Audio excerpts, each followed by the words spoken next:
Assalamualaikum warahmatullahi wabarakatuh. Perkenalkan, nama saya XYG Hendratno dengan NIM 210803104034. Di sini saya akan membahas tentang moderatisme dan kerukunan. Yang dimaksud dengan moderat adalah kecenderungan ke arah dimensi atau jalan tengah. Sikap moderat memiliki ciri-ciri, yakni sikap terbuka, rendah hati, berpikir nasional, dan dapat memberi manfaat. Islam, agama yang moderat, dengan artian ia selalu menempatkan segala hal pada tempatnya. Sedangkan kerukunan adalah istilah yang dipenuhi oleh muatan makna baik dan damai. Intinya hidup bersama dalam masyarakat dengan kesatuan hati dan bersepakatan untuk tidak menciptakan perselisihan maupun pertengkaran. Mengapa moderatisme beragama penting dalam konsep persatuan di Indonesia? Kata moderasi memiliki korelasi dengan beberapa istilah. Dalam bahasa Inggris, kata moderasi berasal dari kata moderation, yang berarti sikap sedang, sikap tidak berlebih-lebihan. Juga terdapat kata moderator, yang berarti ketua, pelarayan, penengahan. Kata moderation berasal dari bahasa Latin moderatio. Dalam Kamus Besar Bahasa Indonesia, kata moderasi berarti penghindaran kekerasan atau penghindaran keekstriman. Kata ini adalah serapan dari kata moderat, yang berarti sikap selalu menghindarkan perilaku dan pengungkapan yang ekstrim dan kecenderungan ke arah jalan tengah. Sedangkan kata moderator berarti orang yang bertindak sebagai penengah di pemimpin sidang yang menjadi pengarah pada acara pembicaraan atau pendiskusian masalah. Alat pada mesin yang mengatur atau mengontrol aliran bahan bakar atau sumber tenaga. Jadi ketika kata moderasi disandingkan dengan kata beragama menjadi moderasi beragama, maka istilah itu tersebut berarti merujuk pada sikap pengurangan kekerasan atau menghindari keekstriman dalam praktek agama. Gabungan kedua kata itu menunjukkan kepada sikap dan upaya menjadi agama sebagai dasar, dan moderasi adalah suatu sikap dewasa yang lebih baik dan sangat diperlukan.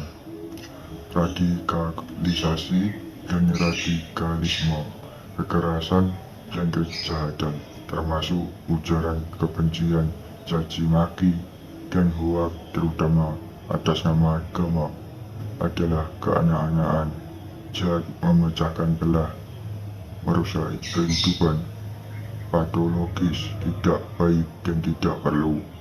Moderasi beragama merupakan usaha kreatif untuk mengembangkan suatu sikap keberagamaan di tengah berbagai desakan ketegangan, seperti antara klaim kebenaran absolut dan subjektivitas, antara interpretasi literal dan penolakan yang arogan atas ajaran agama, juga antara radikalisme dan sekularisme.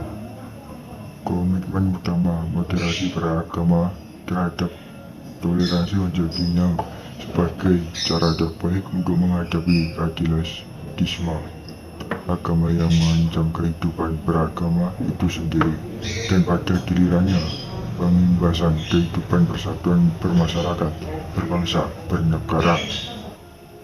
Memperhatikan sikap keberagamaan dalam dinamika. Memperhatikan sikap keberagamaan dalam dinamika berdasarkan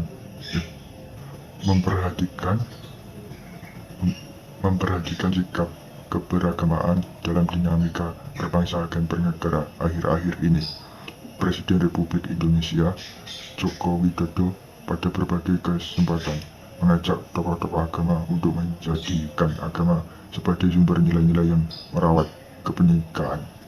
Presiden mengajak tokoh-tokoh agama dan umat beragama untuk memberikan wawasan keagamaan yang lebih dalam dan luas lagi kepada umat masing-masing, karena eksklusivisme radikalisme, dan sentimen agama cenderung bertumbuhan pada ajaran-ajaran agama yang terhistoris. Tidak dapat disangkal bahwa agama menjadi roh utama bangsa ini, sehingga para tokoh agama berperan penting untuk menjaga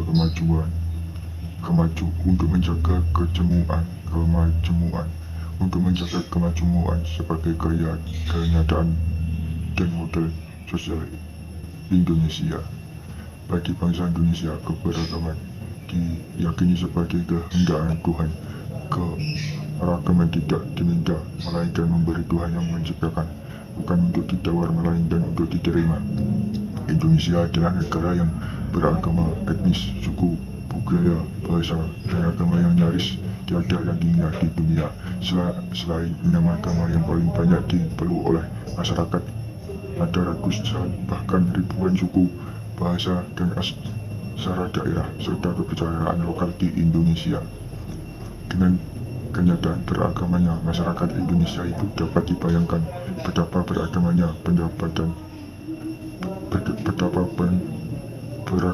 pendapat, pandangan, keyakinan, dan kepentingan masing-masing warga bangsa, termasuk dalam beragama. Beruntung kita memiliki satu bahasa persatuan, bahasa Indonesia, sehingga berbagai beragama keyakinan terus masih dapat dikomunikasikan, dan karenanya antara warga bisa saling memahami satu sama lain. Meskipun begitu, biasanya akibat kekeliruan pengelolaan keagamaan itu tak urung kadang terjadi. Dari sudut pandang agama, keberagamaan adalah anugerah kehendak Tuhan. Jika Tuhan menghendaki, tentu tidak sulit membuat hamba-hambanya menjadi seragam dan satu jenis saja. Tapi Tuhan memang maha menghendaki agar umat manusia beragama, bersuku-suku, berbangsa-bangsa, dengan tujuan agar kehidupan menjadi dinamis.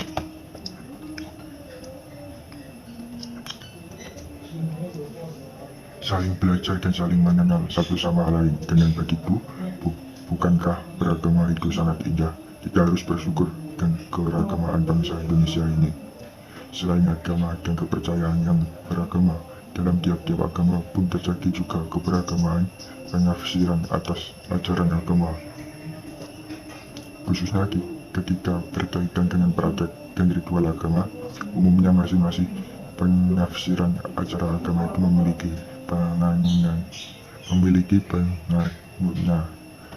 penganutnya yang meyakini kebenaran atas tafsir yang dipraktikkannya.